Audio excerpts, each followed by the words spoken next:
Bonjour, bonjour, bienvenue sur le plateau de Bâti-Journal TV. Nous sommes à Angers, au Congrès international du bâtiment durable, Cities to Be. Et j'ai avec moi Monsieur Raphaël Ozil. Bonjour. Bonjour, Bonjour, vous êtes responsable travaux et services Vinci Construction France. c'est ça exactement. Voilà, vous venez de Bretagne, c'est la filiale Sogea, c'est ça? Sogea Bretagne, voilà exactement. Alors, avec vous, on va parler d'un sujet qui importe beaucoup ici, qui est la rénovation énergétique. Et on va voir ce que vous avez mis en place pour un petit projet, selon une méthode particulière qui est la méthode Energy Sprong. Est-ce que vous pouvez rapidement nous parler de cette méthode et puis après on ira voir quand même comment ça se passe dans la vraie vie? Oui, très bien. Donc Energy Sprong, c'est une approche globale pour la rénovation, pour l'instant des logements, mais qui pourra à moyen terme aller vers le scolaire. C'est une approche avec une volonté de réaliser les travaux d'une manière rapide, efficace, en créant de l'attractivité et en essayant de trouver des solutions pour réduire les coûts. Alors, un des gros enjeux, c'est aussi d'avoir un résultat de énergie égale zéro, donc c'est-à-dire produire autant que consommer. Et tout ça garanti pendant un certain nombre d'années. Voilà. Voilà, donc c'est un vrai projet de rénovation et l'idée c'est d'aller vite, bien, avec une efficacité et on sait à quel point les enjeux aujourd'hui sont importants sur la rénovation énergétique. C'est à Rennes que vous avez réalisé ce chantier. Est-ce que vous pouvez nous le décrire? Qu'est-ce que vous trouvez en arrivant? Oui, très bien. Donc c'est à Rennes, plus précisément à Château-Giron, qui est un village à proximité, pour le bailleur social Néotoa. Donc quand on arrive, on a des maisons des années 70 qui méritent tout simplement d'être rénovées, pour lesquelles Néotoa souhaite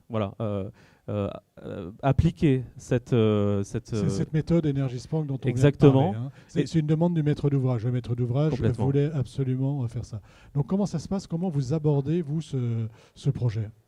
Alors nous, ce projet, c'est Néotoa, donc en tant que bailleur social, qui va lancer un appel d'offres auquel nous, on va se positionner. Dans notre cas, grâce au service performance durable, innovation, recherche et développement du groupe, on va mettre des moyens nécessaires pour former un groupement et pour aller chercher les meilleures solutions les plus adaptées pour ce projet. Donc dans notre cas, ça demande énormément de mobilisation, étant donné que c'est une approche différente qui va faire appel à des technologies aussi, soit existantes, soit futures. Mais dans l'idée, en tout cas, la volonté, c'est qu'on puisse trouver les solutions qui marcheront aussi demain, à des coûts réduits. Voilà, pour tendre vers les coûts actuels, mais avec une rapidité, bien sûr, améliorée. Rapidité améliorée, ce qui veut dire préfabrication, mais ce n'est pas une solution toute faite, c'est de la préfabrication en fonction de ce que l'on trouve, c'est ça? Complètement.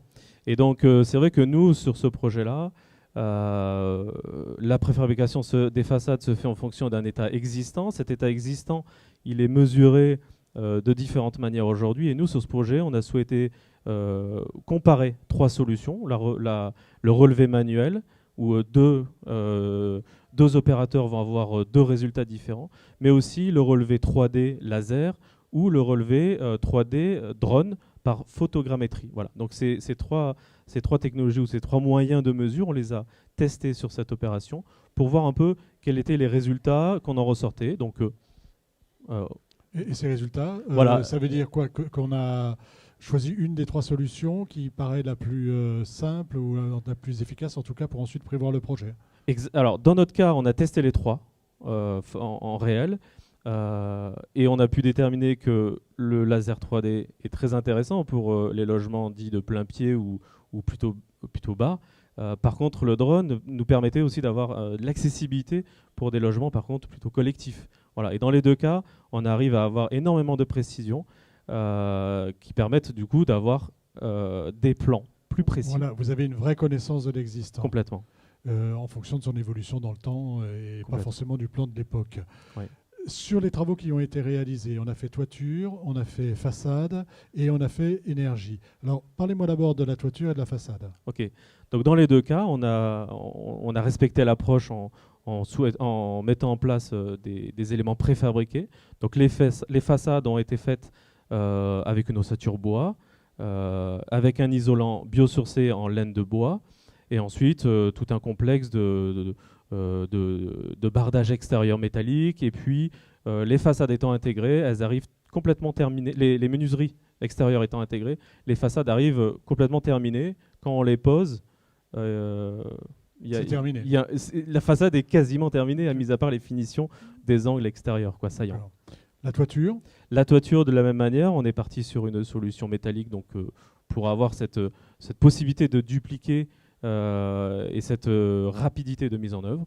Donc de la même manière, on est aussi sur de la préfabrication aussi.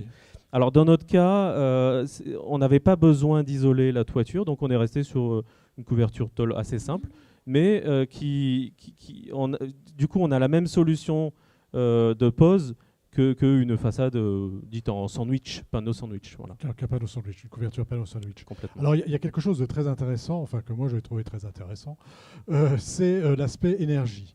Parce que là aussi, vous poussez loin, on va dire, alors je ne sais pas si on peut parler de préfabrication, mais vous allez plugger un module dans la façade, c'est ça? C'est ça, exactement. Et qui va relier tout le bâtiment. Alors expliquez-nous un petit peu comment ça fonctionne. Oui, donc la volonté, c'est que les travaux se réalisent le plus vite possible et avec le plus de performance possible. Ce module énergie, c'est un module qui, suivant les opérations, si c'est du collectif ou de l'individuel, va avoir une forme et un emplacement différents, mais qui va intégrer, idéalement dans tous les cas, le chauffage, la ventilation et l'eau chaude sanitaire. Et tout ça en un seul endroit, dans la façade. Enfin, dans la façade, j'imagine qu'il y a un peu d'espace devant la façade. Et ce qui permet d'intervenir ensuite en maintenance par l'extérieur. Exactement. Sans que ça prenne de la place à l'intérieur. On libère même de la place à l'intérieur. On libère de la place étant donné qu'on enlève la place du chauffe-eau.